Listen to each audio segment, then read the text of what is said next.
Welcome to the Comic Binge. I am your host, Paul Herman, and today we are going to be talking about, yes, the one and only Mad Max Fury Road. But what the hell does that even mean? That's what I want to know. Don't worry about that, because there are reasons why Mad Max Fury Road is connected to the comic book medium and comic books in general. We're here to break it down.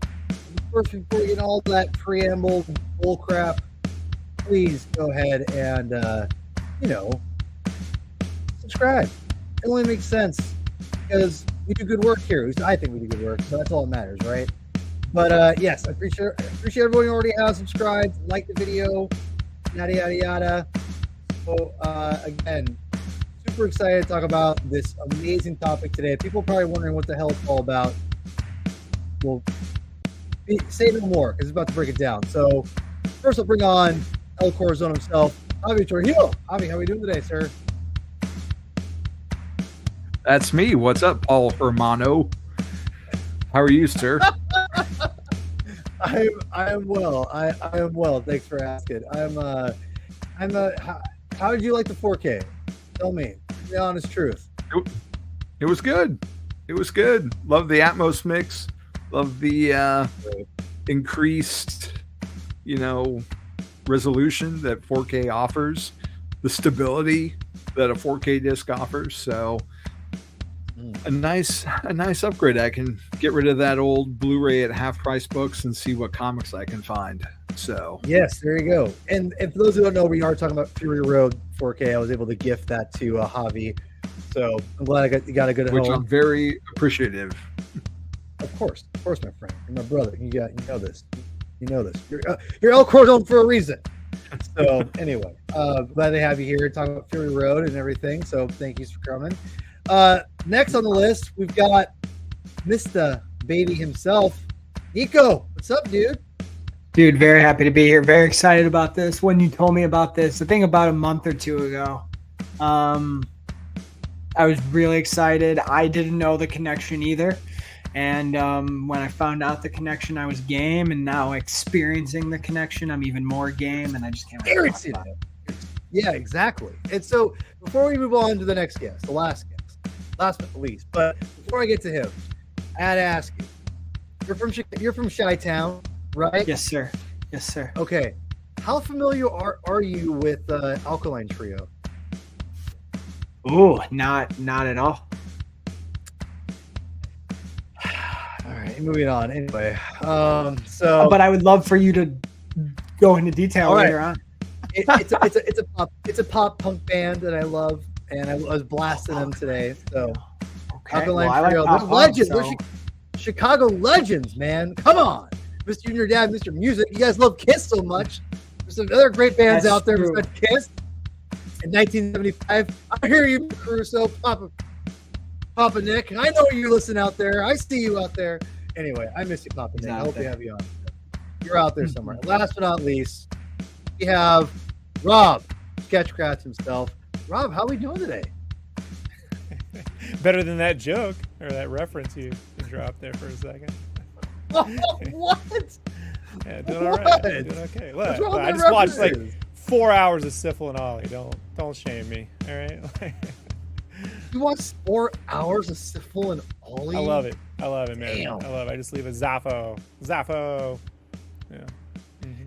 Is that I always get that in the later show that the MTV did with like kind of like that, like tinges. Yeah, that one sucks. Yeah, I agree. That one. Yeah. So is that the sock puppets, right? Yes, they are. No. Yeah. Are those guys? Do those guys do anything else? Do they do anything else after Syphil and Ollie? No clue. I want to say this though. I watched my Fury Road in 3D Blu-ray in VR, so I ripped it, and then I watched it in VR in 3D. And let me tell you, you just haven't lived until you've sat watching your own IMAX-sized 3D screen in VR with a straw of whatever you're drinking pumped right into your face, and you just zone out with the brilliance of that movie. There's nothing like it, folks. Put on the headphones and disappear. Yeah. So wait, so how big? Like, Do you have a So do you have a like a projection? I have a 3D TV, but my preferred way is to I got some software, right? DVD Fab that's legal. You buy it, and you can rip your Blu-rays, which I own, and then so because you want it uncompressed for 3D, and then I stream it using Skybox, which is like a $5 free app or whatever on there, and you can stream it from your PC to your VR headset, and it's flawless. It's just like watching it. So anywhere you move your head, it's always in 3D. You never lose, never goes out of sync because VR is. Dude. 3D, so. Yeah. Is that like because I have the PS headset? Does that work for that? If you can do a PC link, I think you probably can. But until then, the Skybox isn't on PS5. All right, I'm gonna have to ask the Reverend about this. So that is a yes, and what a lovely day indeed. Yes, that word exactly. That's right. Okay, so if you guys are all wondering what the hell we're talking about here, we're talking about Fury Road, and those who are new are wondering, maybe this is all our routine thing. We talk about all kinds of pop culture stuff. That is not the case. We are not that kind of show. No, I try to take everything back to the comic book medium to promote the medium of comics that I love. And before I get into that, let's promote a comic book for our good friend here, Mr. Rob Sketchcraft himself. Rob, you have a comic coming out. I'm going to bring up the comic here in a second.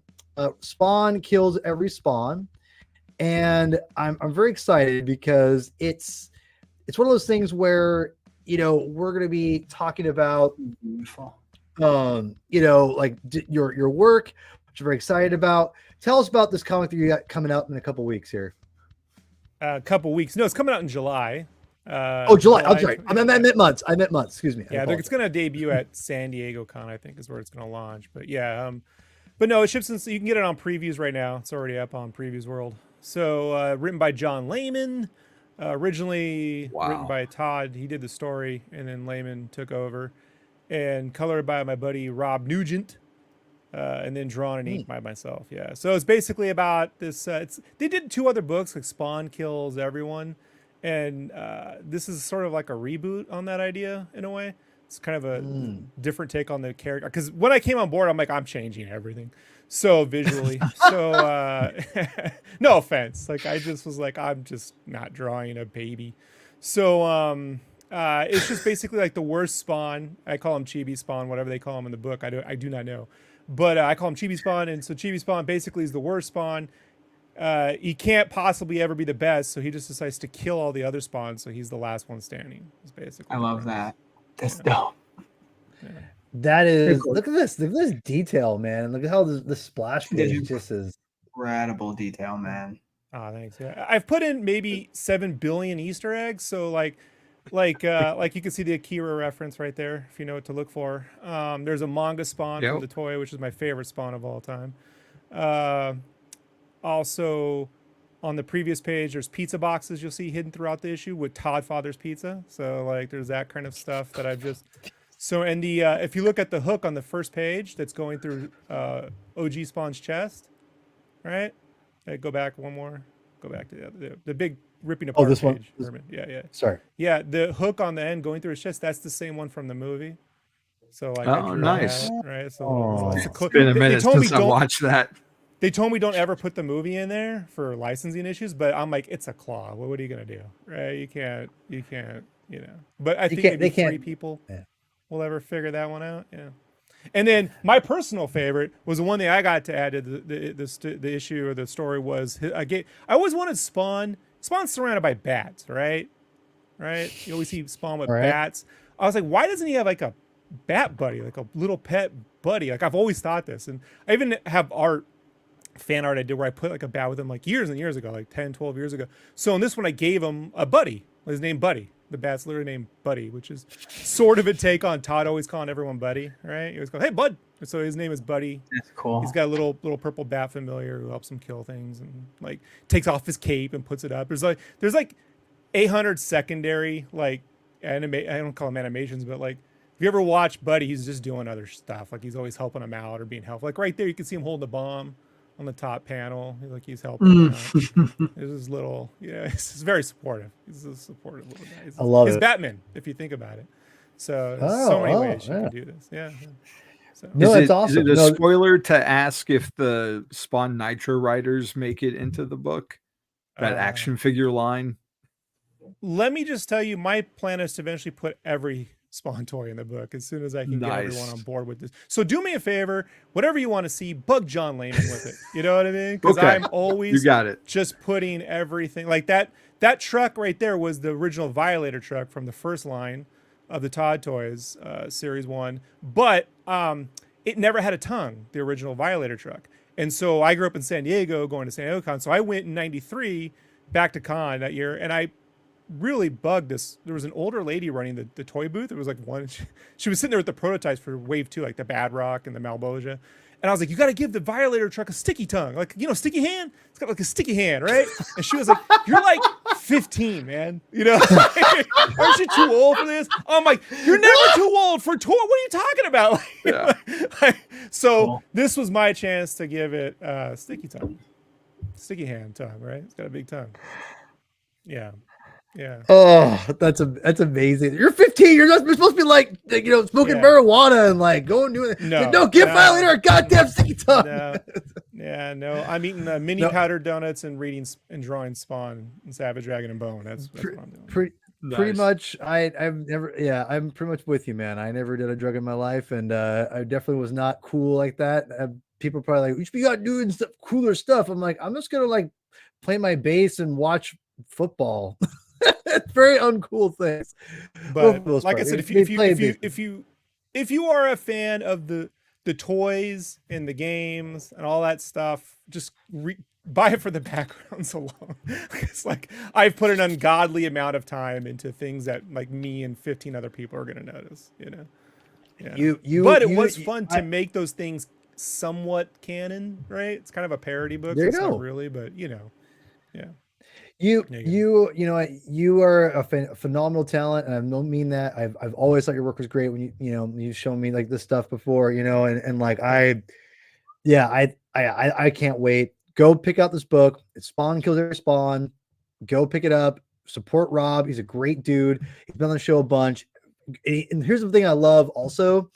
This is why I had you have it on the show, is because we're gonna be dissecting, literal storytelling for film, and I had to get your take on because you have a very distinct storytelling ideas, and I love it because it's very different than mine, and I love seeing our contrasts and our differences, and I learned so much from you. So I had to hear what you thought about Mad Max Fury Road. And for those who are wondering, Paul, what in the F, why are we doing this? And while I show this comic for one more second for everybody, I want to explain. You be nice, Rob.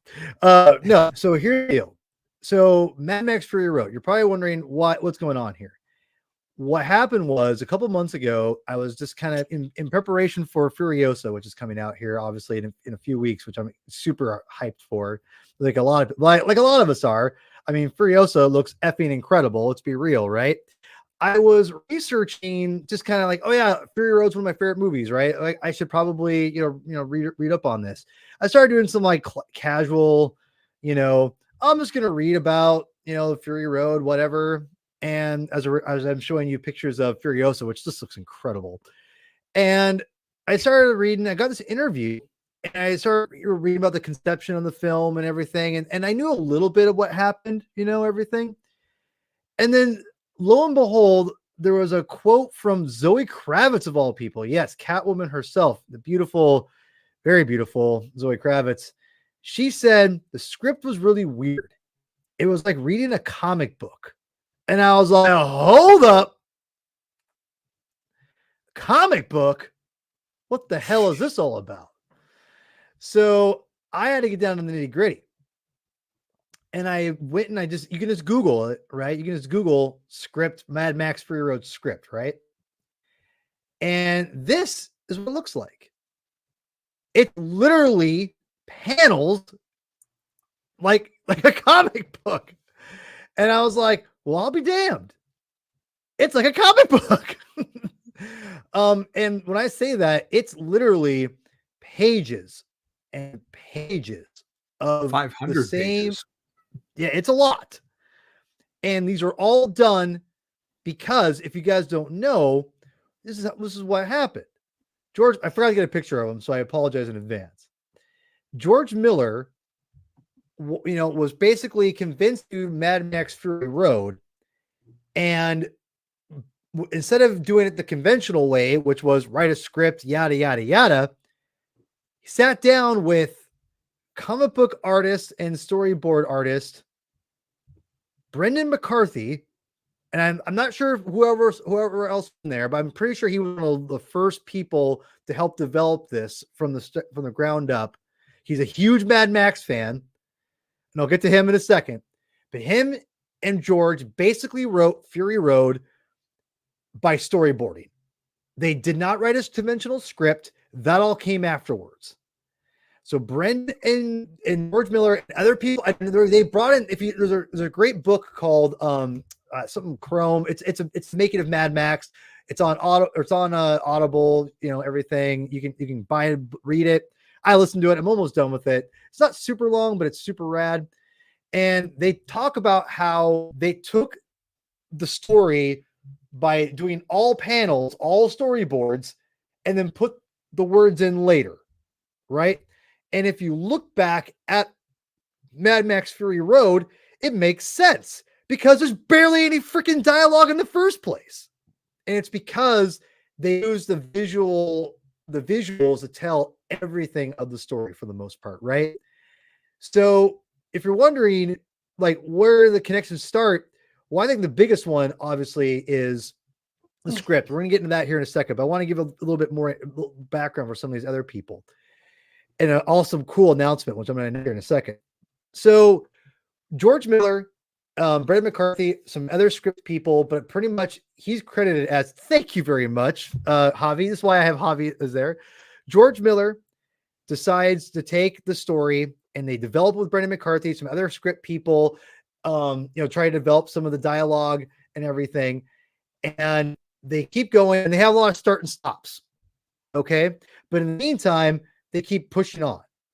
Now you're probably wondering, well, why is this Brendan McCarthy such a big deal? And he's probably the most important person next to George Miller for Fury Road, in my opinion, because he's the one that gets all the main designs that you see. I think the aesthetic of the film, his love of the original Mad Max films are all in there. These are the designs the concept art he did for the movie. Besides the initial storyboards, right? This stuff is incredible. Like you can understand why George was inspired and was like, he was pretty much he wasn't like super gung-ho about making the movie, but it was Brendan's, I think he was part of his excitement in just also trying to brand it. And, there's money involved here. Let's be real. But George he's a legit filmmaker, and Brendan McCarthy, seeing these designs helped inspire him and get him going to make Mad Max Fury Road and become what it is today. And if you're wondering who the heck this young looking punk rocker from the 70s is, or early 80s, I'm pretty sure it's late 70s, early 80s. Brendan McCarthy is a comic book artist, former comic book artist, or current comic artist, I should say. He still does comics here and there. He cut his teeth just like the other people on this series, who worked on this movie, doing 2000 AD comic books. And he did a lot of Judge Dredd comic books that you'll see here. These are all Brendan McCarthy. And that's how he got his start. And Billigan, for those who may not know, he wrote and did this thing called Freakwave, turned into Strange Days. Again, very much influenced by Mad Max and the films and everything. Brendan McCarthy is the one who pretty much is the aesthetic, in my opinion, behind Fury Road. And what I'm really excited to talk about here in a second, and I'll let you guys all talk here in a minute, is I'm super stoked because he had to leave the project at some point, Brendan did, and they had another up-and-coming storyboard artist named Mark Sexton who came in and who's another comic book artist out there who cut his teeth on, lo and behold, Judge Dredd comic books. Well, it's Mad Max Fury Road, excuse me. Gotta love it here. And he did cut his teeth on comic books, obviously, in the media. One on the left is his own personal creation. He did a lot of the Mad Max tie-in comic books. He wrote a Mad Max Fury Road comic book. So he is no stranger to the comic medium and loves it. And he came in and did the last half. I think what I'm understanding, what he did was the third act of the film. And you can see here is his storyboards for the movie. And they're not as, I would say, as a little more realism, I would say, than Brendan at this point, but just an effective artist. So you see this is great stuff. And he came in and he finished out, from what I understand. And as you can see here, stories, look at this. This is all storyboards. This is a this is a page, right? This is a freaking comic page. It looks fantastic. And this is like, no, I'm not trying to sound like this is like, a revelation, but this movie was depended on the visuals literally direct where George was going, literally, because the script was so loose, as we see here and that we have to demonstrate. So I got a pretty cool announcement before we go further. I just got confirmation today that I will be interviewing Mark Sexton himself this Thursday. We're going to be talking about Mad Max Fury Road, Furiosa. He did work on Furiosa. Brendan didn't, but he did. And I'm curious about the comic book tie-in material we're going to talk about. Mark is a super nice guy. Hopefully, all fingers crossed, it'll go through. But yes, Mark Sexton will be hopefully joining me this Thursday to talk about the Mad Max Fury Road, Furiosa comic books and movies he did. He's also a prolific storyboard artist, so he's done tons of Marvel stuff too. So love to talk about that. So anyway, enough talking for me. I wanted to give people the insight for what we're going to be talking about, which is Fury Road here. So my friends, I'll start with the artists. I've been dying to know, Rob, what you think about the script. I know you like the film. We talked about it a little bit. Knowing all this, did you know anything about the script, how it was made?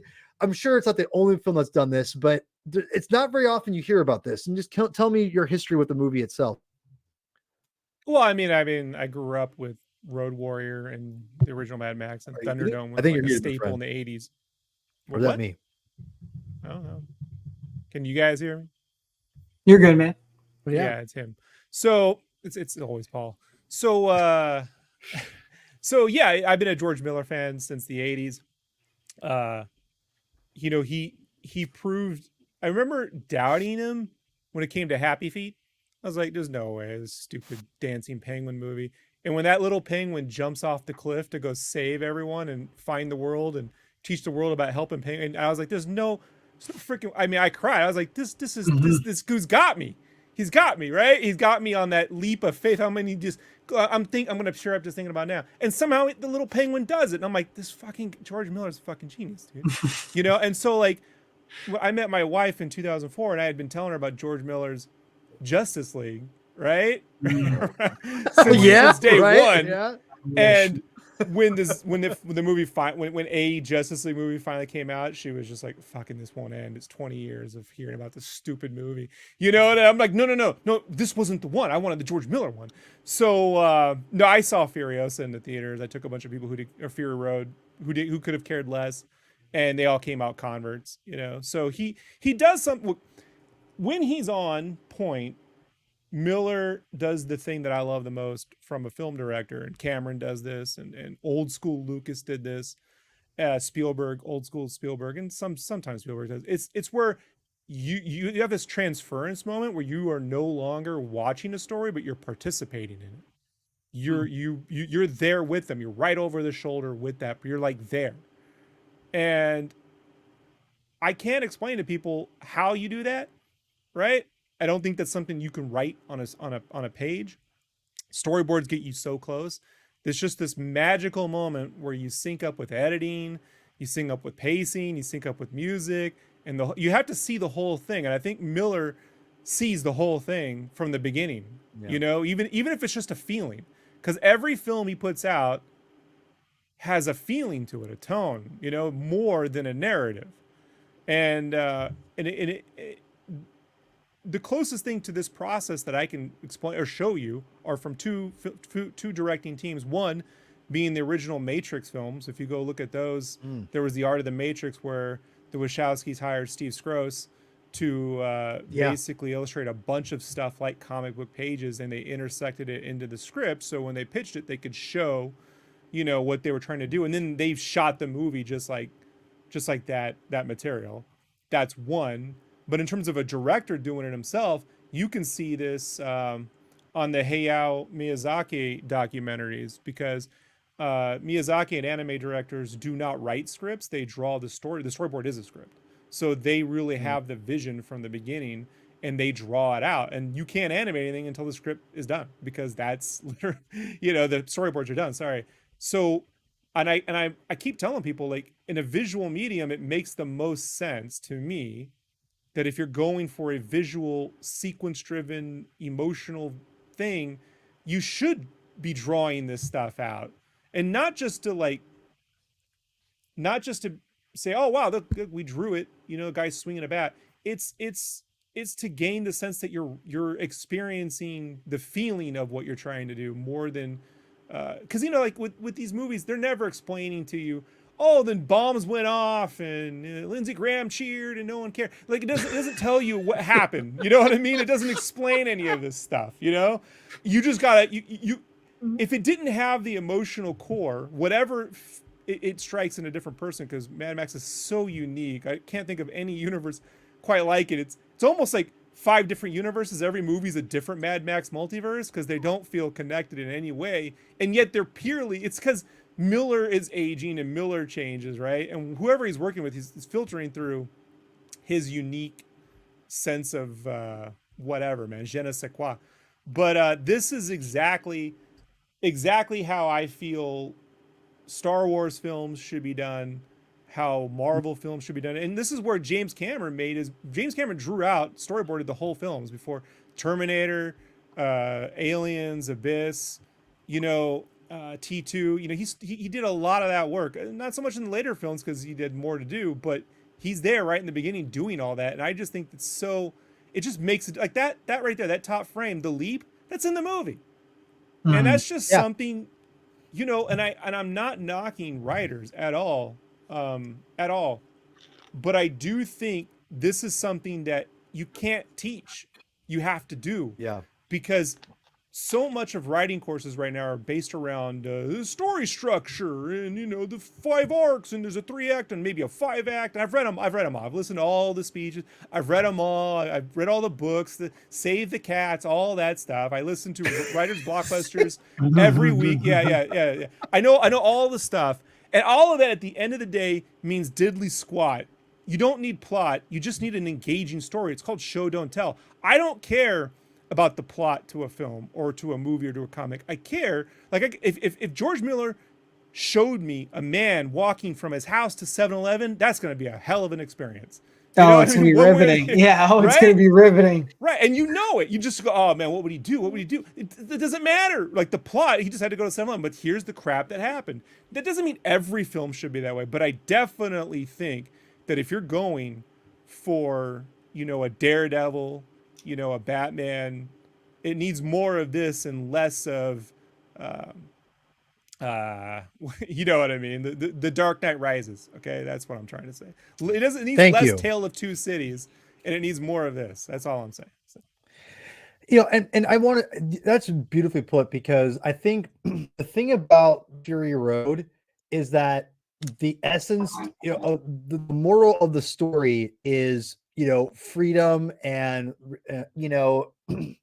in the themes of motherhood and all those things. They're all there without having to over the head with it.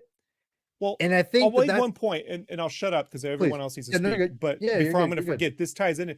The complaint I've heard from cinephiles is there's no story, Rob. They just go in a direction, stop, and come back. I'm like, that's so ridiculous. Yeah.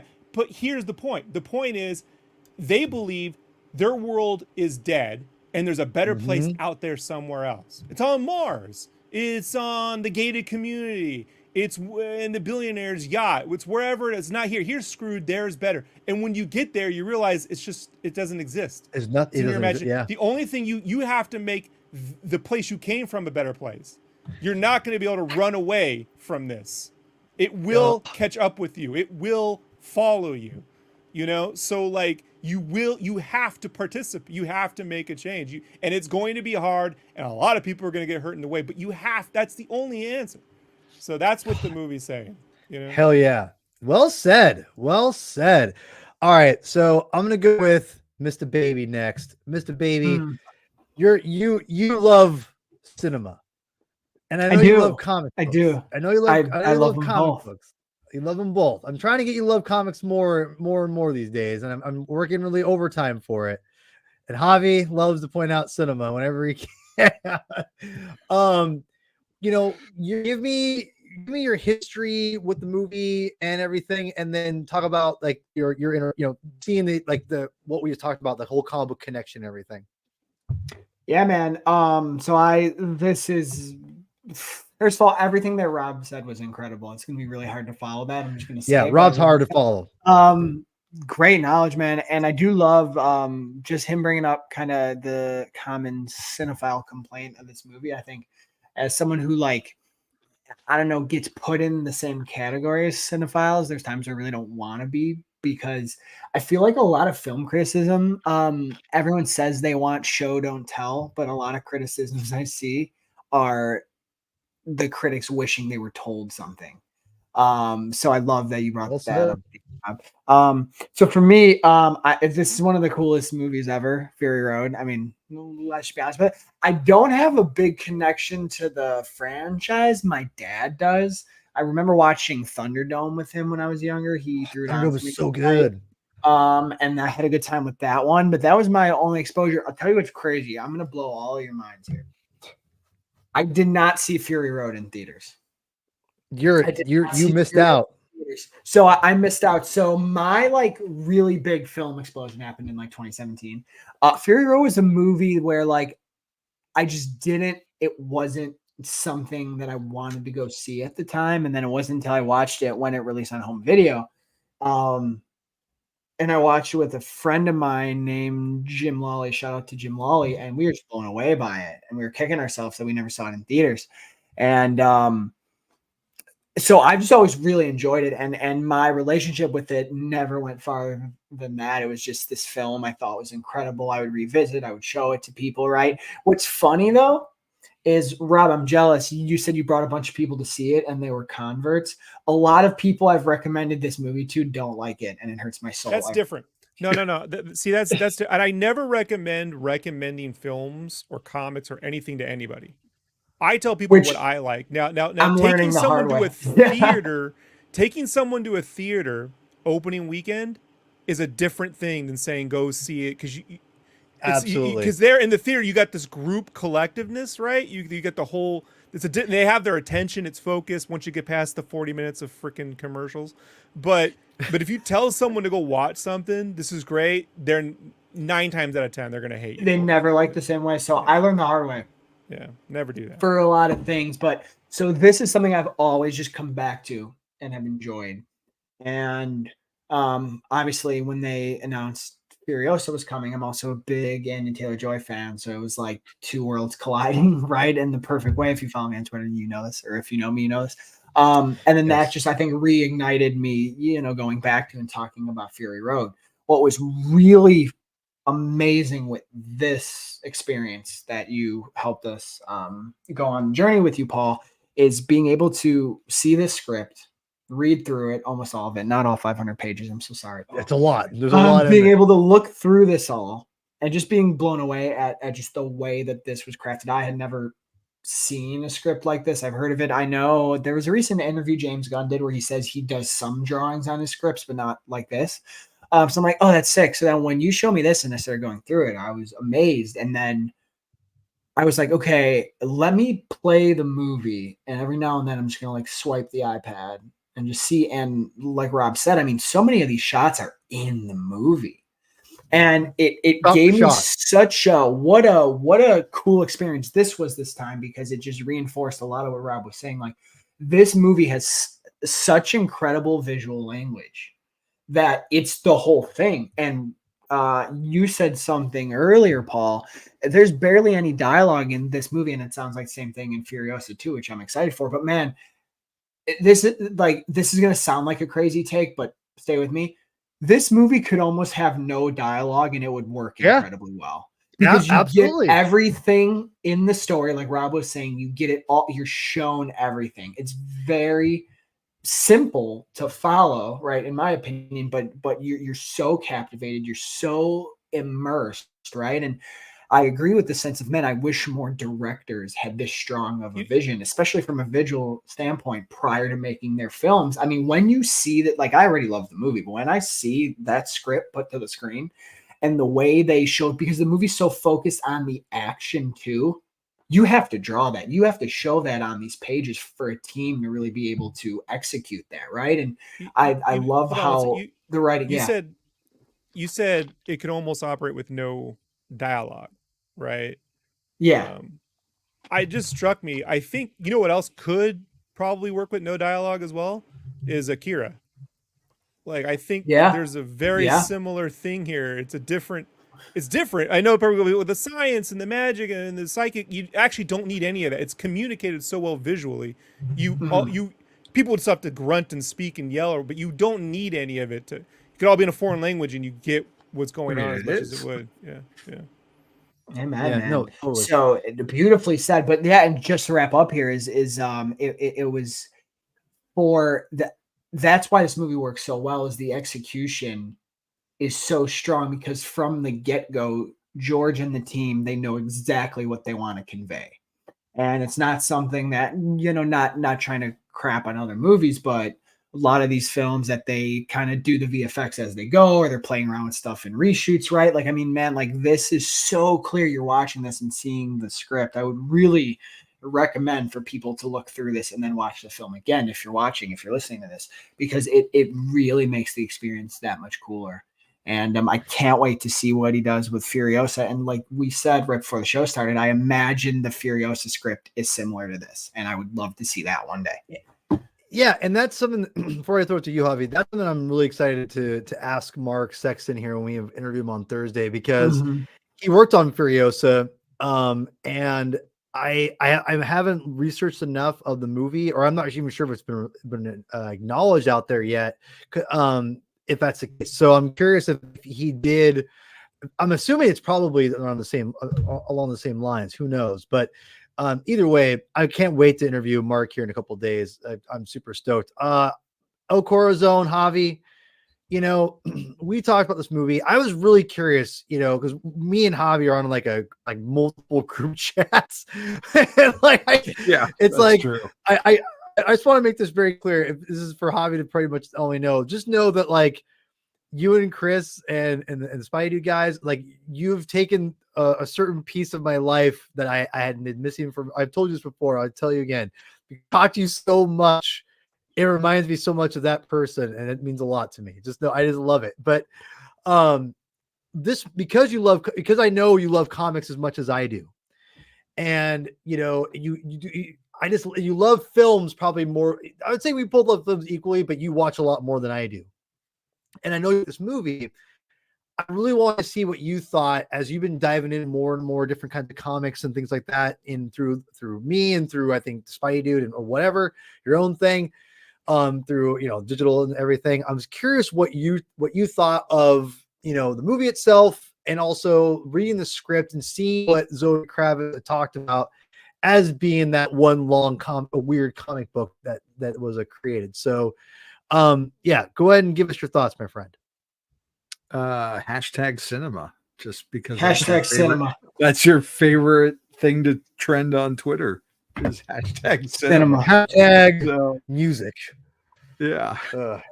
Anyway, I'm in a different place than I guess everybody else, because the first Mad Max movie came out when I was 2. So I was certainly aware of it, of the whole series. And like, you couldn't be growing up in the 80s and not know a Mad Max or a Road Warrior reference, even if you hadn't seen them. I mean, just Tina Turner was ubiquitous in the 80s, and but they were rated R, so I didn't really see them. My brother Eric, or brother-in-law Eric, like he saw them with his dad, so he was more familiar with them. I was more of a Lethal Weapon person as a kid, teenager growing up. But eventually I got them all on DVD and then Blu-ray and watched them that way. And then, you know, in preparation for Fury Road. And he came out to visit me in Austin for his birthday. And that's when so we saw Fury Road together on the big screen at the Alamo Draft House. And it was just the two of us. It was an early Sunday morning, and it was cinema, right? Like, Yeah, hell yeah, I don't know how else to say it. Like Rob said it best. Like, there's this weird, like, as simplistic as the story is, like, you could describe it as, you know, they drive to a place and they turn around and go back. But like, it's the friends we make along the way. there's this weird alchemy that I can't describe. And the fact that, you know, this is all, you know, coming from this guy who's just had such a weird like a weird filmography between Mad Max and Babe and Happy Feet and the aborted Justice League. It's just like he clearly has a vision that got him to the Academy Awards, you know, with revitalizing an 80s, you know, action series, and without its main star. Thank you, Adam. Yeah. Pizza Time knows. He knows. Yeah. So I mean, what his accomplishment, it's just so breathtaking, and it's no surprise that with visuals that stunning that it came from someone who knew what he wanted and had it on paper to show to everyone else, to get everyone on the same page. And there are interviews with like Charlize Theron and Tom Hardy where they're like, I don't know what we were doing. Like, they didn't understand what they were making. They just trusted their director. And when they finally saw it all together, there's like, oh, gotcha. Okay. And I mean, it's just all right there on the page. And it's interesting too, because typically, like, the rule of like screenwriting is like a minute on the page is like a minute on the screen. But I mean, this is a 2-hour movie, but this script is 500 pages. So obviously it doesn't apply to when there's storyboards and everything. But I mean, you've got the onomatopoeia, and it was interesting to, especially in the beginning, to note the differences, because there's a little bit of difference in the beginning. Furiosa is not, she's like the Praetor, I think. Yeah, not in Furiosa. Yeah. And Max is only referred to as the Road Warrior. There's a thing about blue potatoes. And well, this thing in the beginning, like, you see them giving out like food, and what clearly changed was the water. And I just think narratively I can figure it out, because the rig is filled with water. When the women are bathing in water, the water becomes an easy motif. Throw the water at them, and you're in such a dry, barren climate. I mean, that's the wealth. Wealth is the water. It makes sense. Yeah, and that's only something that somewhere between the storyboard and the day they shot film 1, right? Like, that became clearer, whatever. But like, it is interesting to see how, like, from Praetorian to Furiosa, when you have like Fury, it's called Fury Road, it's called Furioso. There's another word they use in there, it's Fury like. And it's like, you could sort of see them like figuring it out, almost like when you get to like the 6th draft of something. Yeah. It's like when you get to a 6th draft, you know, you're tightening and coalescing everything together. So it's there. Really, the front end of this is the bigger difference. I don't know if there's like a difference, just that you could see it's just, well, the pacing in the front is way. The movie, you can see like the pacing is way easier to understand. Yeah.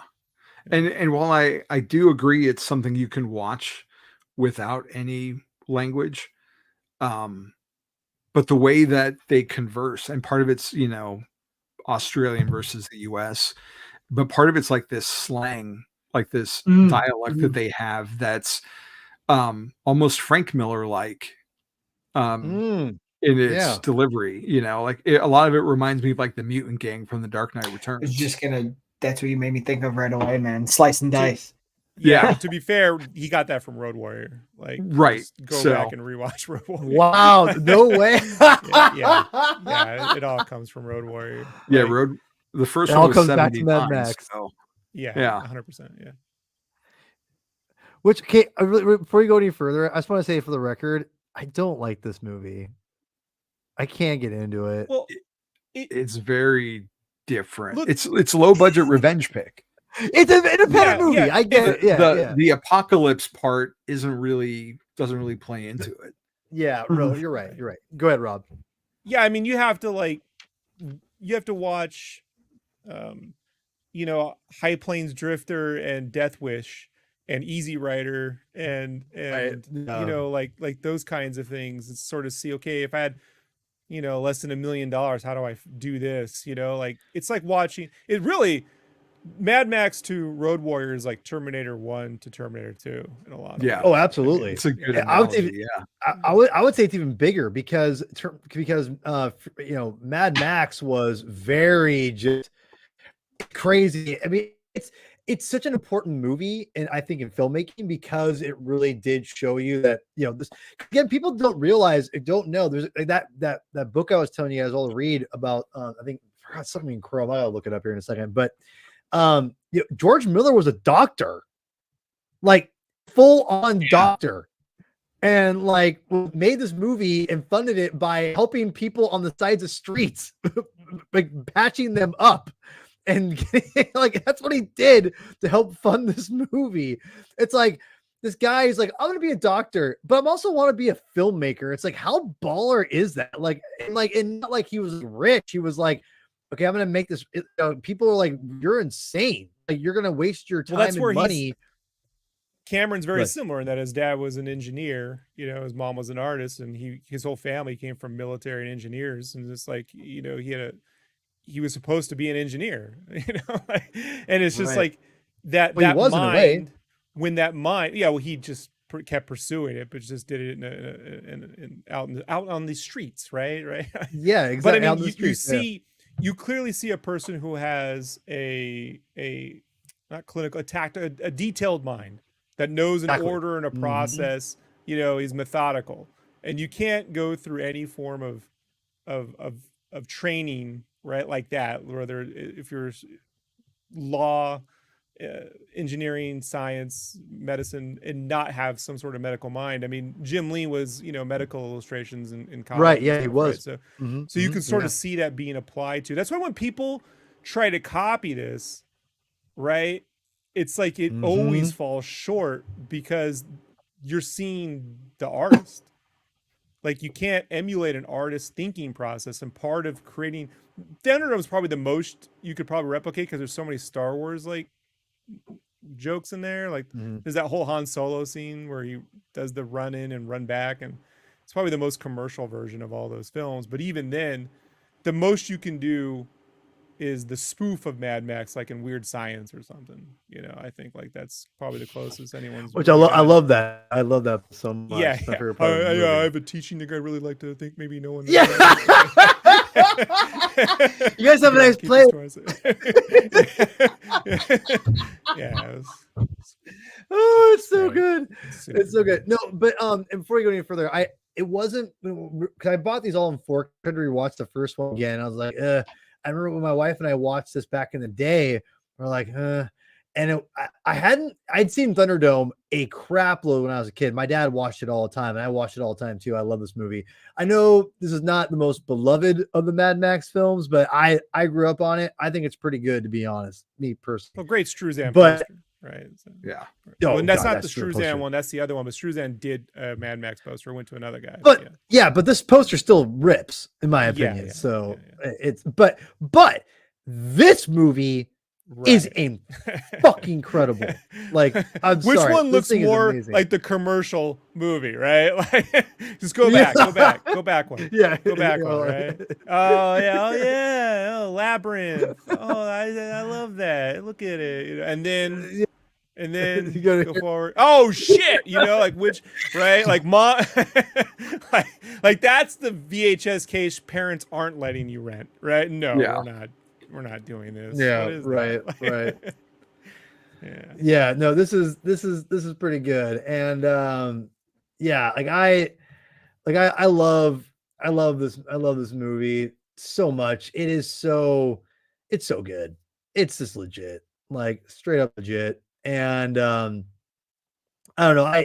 It's when people talk about Mad Max and Fury Road being amazing, and I think it's the best. It's my favorite Mad Max movie because I think it's just there's so much storytelling going on. It's so underlined and everything. It's firing on all cylinders.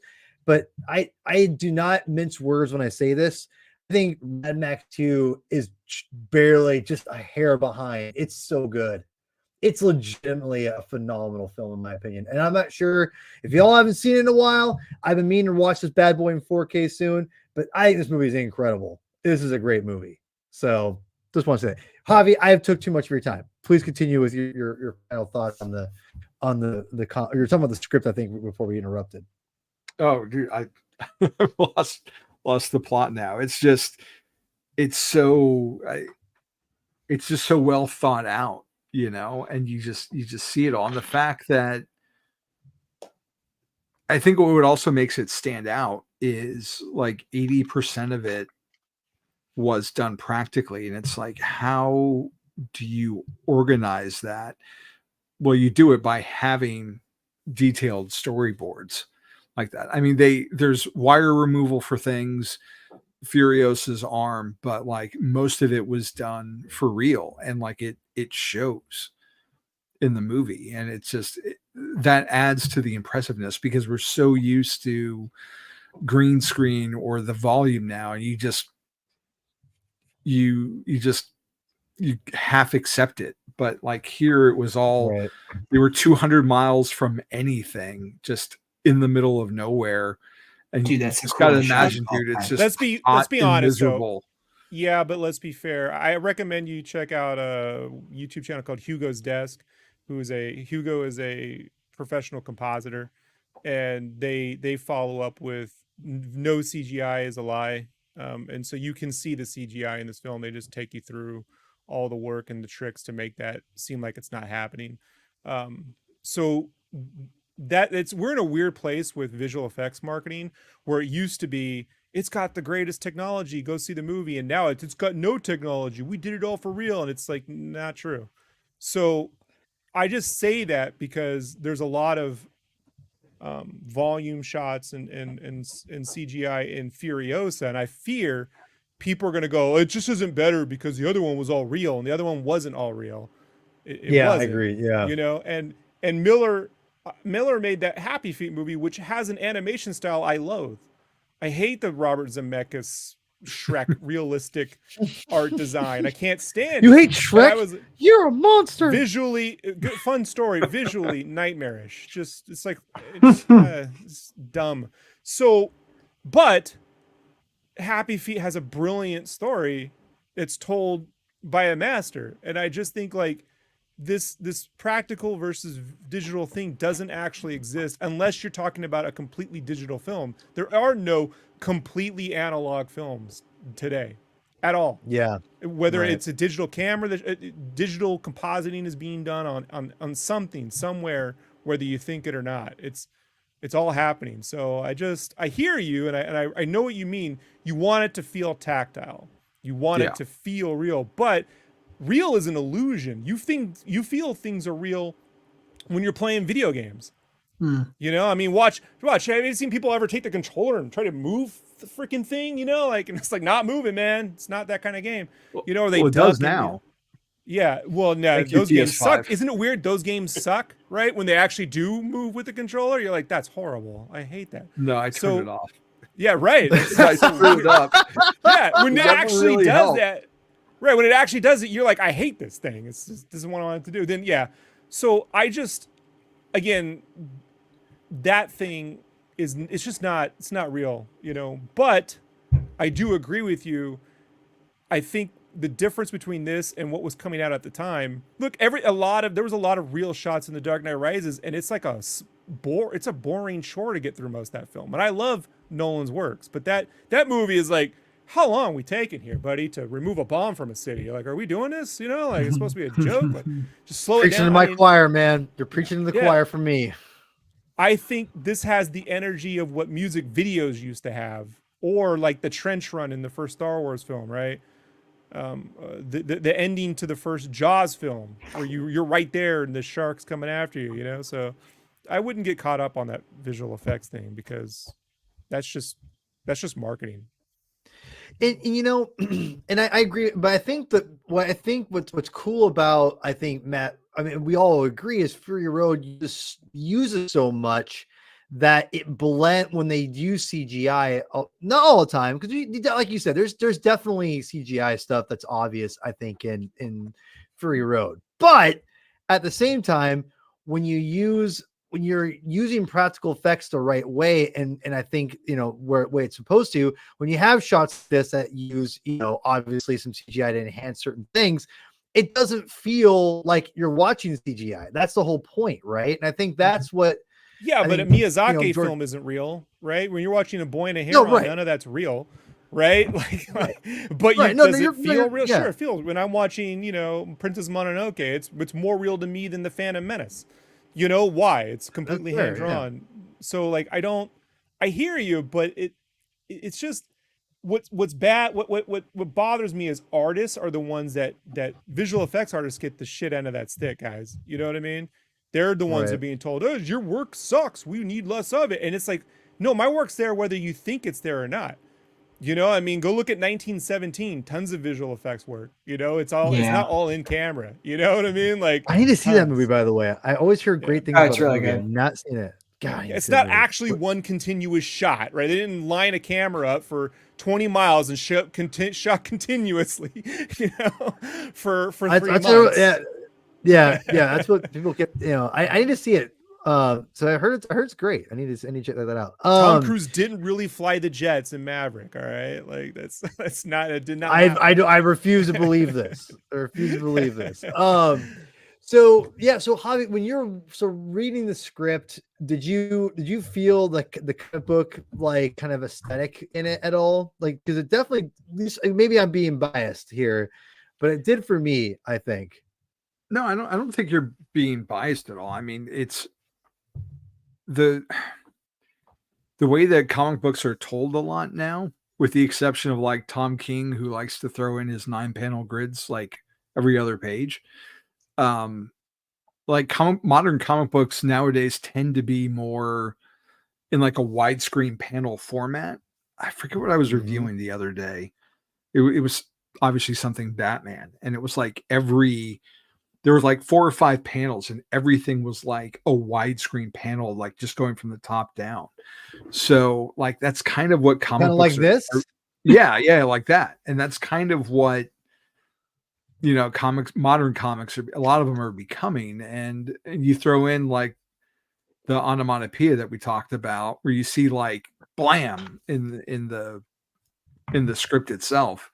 And so yeah, it does feel like a comic book. And then you throw in the fact that you've got, maybe not so much back when this movie came out, but now you've got actors who are going to be familiar because they've played in comic book movies. Like Zoe Kravitz has been in Spider-Verse and Lego Batman and The Batman, and you've got Bane and Venom and Clea.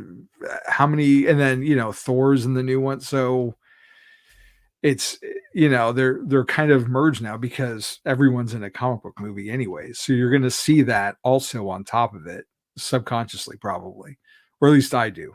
I'm like, oh, hey, that guy's Batman, even though he's not playing Batman. Yeah. Well, you know, wrapping up here, I kind of forgot about this Furiosa was coming out, to be honest. And then when I saw the trailer, I was like, oh yeah, I forgot the movie was coming out. Yeah, I knew it was coming, but I kind of just kind of forgot about it. And I saw the trailer once. I'm like, I'm good. I don't want to see any more, because, you know, to wrap up my piece about Fury Road and everything is, my wife and I saw this for a date night together, and we were excited about it. I mean, I love Mad Max movies, and I was excited. Like, obviously, I like, you know, Hardy. I always call him Holland. I love Hardy. Charlize Theron, you know, obviously a phenomenal actress. And we, you know, my wife and I, when we connect on a film together, which is very hard for us because we have very different sensibilities. We both just kept being like, that was an experience, and we were blown away. and we could not stop talking about it for a whole weekend. We saw it Saturday night, and we were just like, we gotta watch these movies ASAP. Like, this is incredible. Like, watch this again. And we just talked about it a lot. And we still hold to a very high regard of one of our favorite like date movies we ever did, together. And it was fantastic. And this movie, it's funny enough. This is maybe makes it look like bad parents, but we were watching with our daughter. She was just captivated, and it speaks to the fact there was some censorship, obviously. She was 3 years old, just turned 4, but she was 3 when she was watching it. But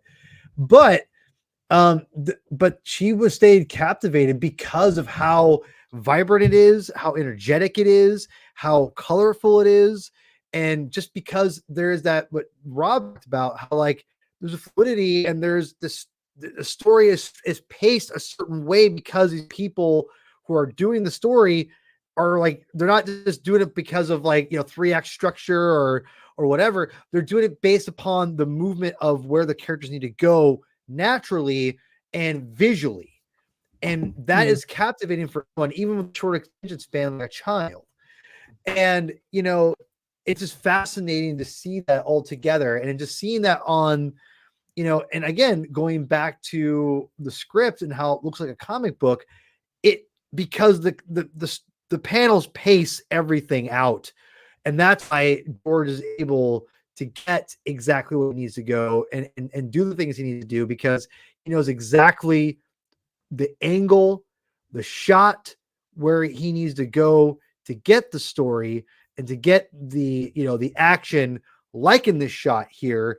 He knows it's literally angle for angle. It's not like he's like, this is a suggested camera placement. No. He's like, this is where we're gonna have it. I'm gonna film it just like this. And because he's like how Rob, again, great point, bringing up the whole doctor idea. The precision is why he's able to get shots like this, and he knows and do crazy stunts and get these crazy shots because of his precision and his safety. But again, the whole idea of how to execute his script and have that vision outright without having to be like, well, how do we do this? How can we do the angle? Like, no, because these talented storyboard artists are going out there and making this great story and putting it on literally on page for him. He's able to execute Fury Road in such a way that is, I think, unmatched in action film in the last 20 years, and frankly, maybe ever. So, Rob, well, on that, yeah, I'll say my last. Yeah, bit. please. Like, so Yeah, two things. One, Zoe Kravitz, not just her, but so many times I hear actors who are on genre-defining films say, "I had no idea where this movie was going. I had no idea where the movie was going." You heard it on Star Wars, you heard it on the original Star Wars. You heard it on this. I'm certain there are more. And I think that's because they're not supposed to know where it's going. They're supposed to know what their character's doing, how they're going to be in scenes, and it's up to the director to guide them. I think that comes from a lot from like reading plays. Like, movies aren't plays. It's a real mistake. I mean, I've read Tarantino scripts. They're brilliant. No one else can write a Tarantino script like Tarantino. It's, where it's going from beginning to end, but most films, not every film is like that. And I don't think you can I don't think you can know where. I mean, how do you make like the Raid 2? How do you put that down in a script, man? Oh, you know what I mean? Like, how you supposed to, Raid 2 how do you put that down? Like, so that is something artists, they could learn to use more of the force and less of their targeting computer, so to say. Like, stop trying to checklist everything. You have to feel. I keep telling people, you gotta feel. You have to be able to feel and share that feeling more than describe and explain to people what's going to happen, blah, blah, blah, blah. And the other thing I want to say is, man, look, all these comics look cool and all, but wouldn't it, I just, when I saw the storyboards for this, man, it would have been great to see this whole thing drawn by Kevin Eastman in that Kevin Eastman gritty style, right? Or Jorge Corona or someone like that. Like, wouldn't it, just something maybe that wasn't trying to replicate, because like there's this graphicness with, especially with Kevin's like inking style these days, that if you put all that noodling, My only problem with this stuff is it feels like there's a lot of CG models that's just kind of going over, and it's like I just think less of that and more of like that sort of 80s grit. There's always going to be something very 80s about Mad Max to me, just because of the era. Oh, for sure. Yeah. So, but yeah, I mean, if you never read Jorge Corona's Big Trouble in Little China, old man Jack Burton. Oh yeah, that out. Yeah, I love me fits old. right into That's this one of my alley. favorite movies of all time. Brilliant artist. So I'll hit you up. You've not steered me away yet. I mean, every time you suggest something, I always really enjoy it, Rob. So thank you for coming on. Super appreciate it. Obviously we'll get you on. Hopefully not 2 months now. Where I have to ask you if you're what are you doing next I'll see October you at the 15th? premiere of Falcon winner, Captain America 4. Whatever. Maybe I'm Avengers excited. Secret Wars. We'll be back for that one, and Avatar 5. Dude, whatever. Whenever that comes Whatever. the next Star Wars trilogy. We'll be there, right? We'll figure it out. We'll get you. I'll get you back on. I haven't. Truth be told, I only have like one show booked, maybe 2 for June, but it's very loose. But anyway, go pick up Rob's comic book, Spawn Kills Every Spawn, in July. Go pre-order it, please, for the love of yeah, God. pre-order. Yes, and thanks for reminding me. I need to put my comic shop when I go tomorrow. It's the only way they track success in this industry, sad to say, is with pre-orders at your local comic book shops. That's just the way the industry is. So even it's $2.99, folks. Like, give Todd credit for not jacking the prices up on all of his books. Give him that one. I will give him all the credit. But Rob, thanks for coming on. You can tell people where you can find you and follow you, my friend. Sketchcraft.com. Sketchcraft. It'll take you. Sketchcraft on YouTube. Sketchcraft on Instagram. Sketchcraft the flamethrower. Yeah, Sketchcraft the flamethrower. I'm gonna grab that URL now. Thank you, dude. That'd be so. You need to put that up there. Will be up by morning's end. Which, by the way, if those who follow me on X, formerly Twitter, or Instagram or Facebook, Rob is the artist who drew my profile picture, and I have gotten so many compliments. My wife raved about that picture, Rob. So just thank you very much again for using that. Great. So I appreciate that. Thank you. But yeah, I'll have you on soon. Obviously, I always value these opinions and everything, your views. You killed it as usual. Yeah, go pick up Spawn Kills Every Spawn, pre-order it at your comic shop. Mr. Baby, promote, etc. Yeah, man. Everyone's gonna want to listen to these. You can follow me Twitter, Instagram, Letterbox here, and Nico Caruso at Nico Knows Film on TikTok, at the Vigilante 1939, where I talk about all this good stuff. Which, if I didn't lose you with my reaction to James Gunn's Superman photo, I'm going to be bringing you right back, because 6 days from now on all three of those shows, you're going to have a review for Furiosa, because I got very lucky. I'll be seeing it on Monday. So nice. You'll have early thoughts from it. Yeah, I got very lucky to go to a press screening. So you'll have thoughts from me on Furiosa. And like I said, if you left V39 because my Superman thoughts, hopefully I get you back with Furiosa. Don't blame me. Do not leave the Zeddy and my father. It's not their fault. So please still support them. I just want you to know right now, I've been waiting for not today. I have to bail out after we're done recording. Oh, we'll talk about it. I gotta say is I vehemently disagree with you 100%. And I can't wait to have a conversation, because I'm not budging. I know. I'm not budging.